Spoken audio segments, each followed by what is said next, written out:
আল্লাহ তাআলা বলেন, তুমি যদি তোমার মা এবং বাবার সৎ আচরণের মধ্যে আসতে পারো, তাহলে আল্লাহ তাআলা তোমার প্রত্যেকটা কাজকে কবুল করে নিবে। প্রত্যেকটা কাজকে কবুল করে নিবে মা বাবার প্রতি আমার আপনার সৎ আচরণ থাকলে। তাহলে মা বাবার প্রতি সৎ আচরণ প্রয়োজন আছে কি নাই? তারপরে আল্লাহ বলেন, মা বাবার জন্য খাস করে তোমরা দোয়া করো, কুর রব্বির হামহুমা কামা রব্বায়ানি সগীরা। সবাই বলেন, ওয়া কুর রব্বির হামহুমা কামা রব্বায়ানি সগীরা।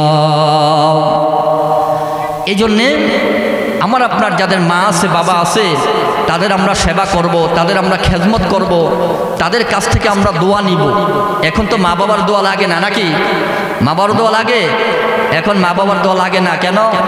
এখন তো আমাদের কত বাবা আছে, বাবার কোনো অভাব আছে? বাবার কোনো অভাব নাই। এখন বাবার আর বাবা দেশটা ভরে গেছে, কিন্তু মা বাবা ঘরের মধ্যে পড়ে আছে, তাদের খোঁজখবর নেওয়ার কোনো মানুষ এখন।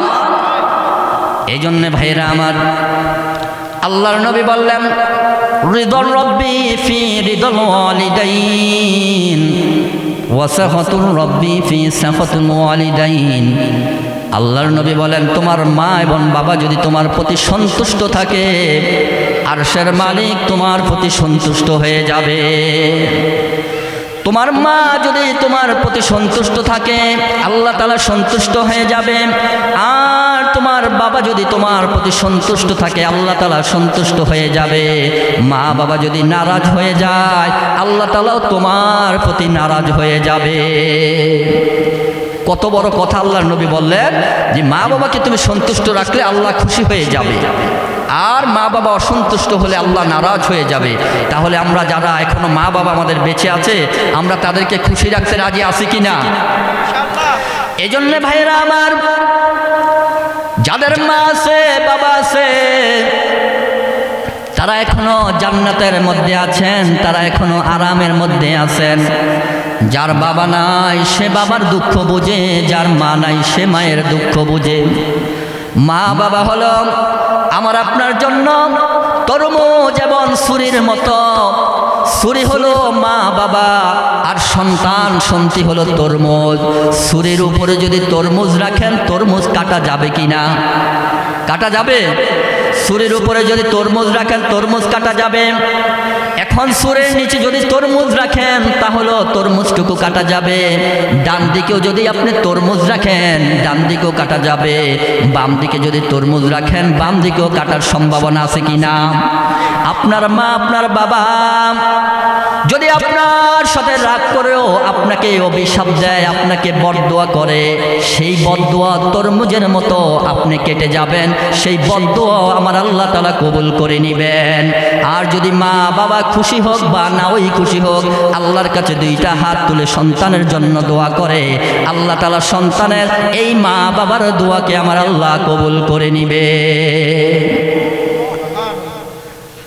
মা জননী কত কষ্ট করে, আল্লাহর নবী সাল্লাল্লাহু আলাইহি ওয়াসাল্লাম হাদিসের মধ্যে ফরমান, মায়ের কথা আল্লাহর নবী 3 বার বলছে। কয়বার বলছে? মায়ের কথা 3 বার বললেন, আর বাবার কথা 1 বার বললেন। কারণ কি? কয় মা কত কষ্ট করে আপনাকে গর্ভধারণ করেছে, মা স্তনের দুধ আপনাকে 2 বছর পান করাইছে কিনা?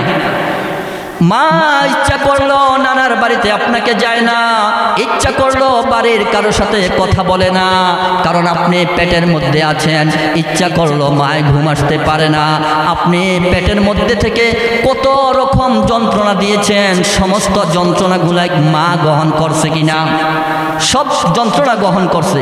এই মায়া শীতে আপনি মায়ের কোলের মধ্যে প্রস্রাব করে দিয়েছেন, মা আপনাকে উফুর মেরে ফালিয়ে দেয় না, মা আপনাকে বুকে ধারণ করে রেখেছে।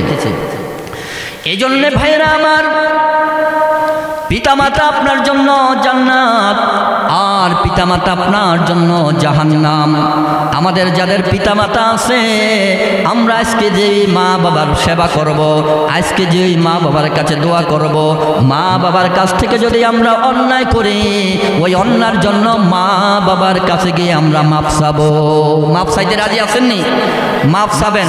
মায়ের কাছে যদি মাপ চাই, আমার সম্মান কি কমে যাবে? মায়ের কাছে মাপ চাইলে আমার সম্মান কমে যাবে না।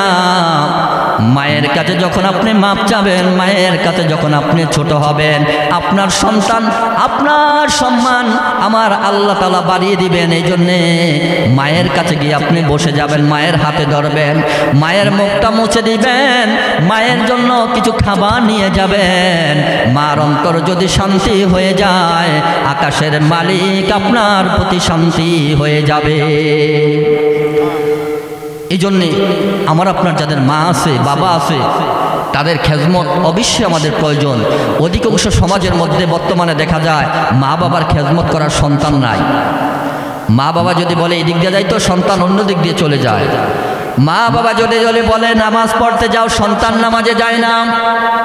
মা যদি বলে সন্তান আমার কাছে থাক, সন্তান কাছে থাকতে চায় না। বিপরীত করা শুরু হয়ে গেছে, বিপরীত করা শুরু হয়ে গেছে। এই জন্যে আল্লাহ তাআলা গজব আমাদের উপরে নামে আসে। তাই আমার বন্ধুরা,